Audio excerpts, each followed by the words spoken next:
Wicket ভালোই ছিল, অন্তত আগে ব্যাট করা আইরিশদের ব্যাটিং অ্যাপ্রোচ তাই বলে। বল ফেস করা ৬ ব্যাটারের ৪ জনেরই স্ট্রাইক রেট ১৪০-এর বেশি।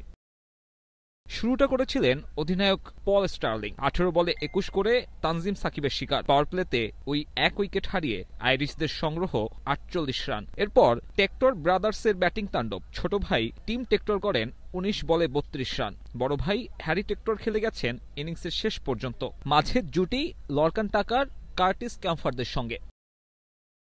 এক মোস্তাফিজ ছাড়া বাংলাদেশের সব বোলারই রান দিয়েছেন দেদারসে। ব্যাটিং প্যারাডাইস উইকেটে বোলারদের আসলে করারও কিছু ছিল না। শেষ পর্যন্ত ৪৫ বলে ক্যারিয়ার সেরা ৬৯ করে অপরাজিত থাকেন হ্যারি টেক্টর। মূলত তার ইনিংসেই ১৮১ রানের পুঁজি পায় আয়ারল্যান্ড। চট্টগ্রামের উইকেট আর রাতের শিশিরের বিবেচনায় লক্ষ্যটা সহজ। ফেব্রুয়ারিতে বিশ্বকাপ খেলার অপেক্ষায় থাকা দলটার জন্য এমন টার্গেটই তো নিজেদের ঝালিয়ে নেয়ার সুযোগ। শুধুমাত্র সিটি ব্যাংকে অ্যাকাউন্ট থাকলেই করতে পারবেন গুগল পে। তাই অ্যাকাউন্ট খুলুন আজই। তবে বাংলাদেশি ব্যাটাররা হাঁটল উল্টো পথে, উইকেট বিলিয়ে দিয়ে আসার মিছিলে।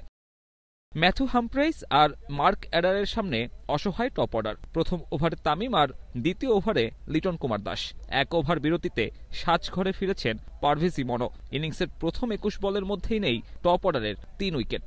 ম্যাচটাও বাংলাদেশ ওখানেই হেরে যায়। পজিশন বদলানোয় অচেনা সাইফ হাসানও। পাওয়ার প্লেতে ১৮ রান তুলতেই নেই ৪ উইকেট। এরপর দেখে শুনে খেলেন তাওহিদ হৃদয়। জাকের আলী অনিককে নিয়ে যতক্ষণ উইকেটে ছিলেন ক্ষীণ একটা সম্ভাবনা টিকেছিল বাংলাদেশের, কিন্তু দিনটা ছিল আয়ারল্যান্ডের। ব্যাট প্যাচে থাকা জাকেরের ব্যাটে আসে মাত্র ২০।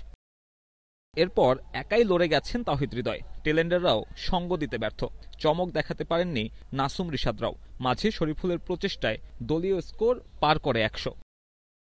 দলকে জেতাতে না পারলেও 50 পেয়েছেন হৃদয়। শেষ ১৩ মাসে টি-টোয়েন্টিতে দ্বিতীয় অর্ধশতক। ব্যাট প্যাচে থাকা এই ব্যাটারের জন্য যা কিছুটা হলেও স্বস্তির। চট্টগ্রামের প্রথম ম্যাচে দলের অর্জনও ওই অতটুকুই। শনিবারের দ্বিতীয় টি-টোয়েন্টিতে জিততে না পারলে প্রথমবারের মতো আইরিশদের কাছে টি-টোয়েন্টি সিরিজ হারের সাক্ষী হবে বাংলাদেশ।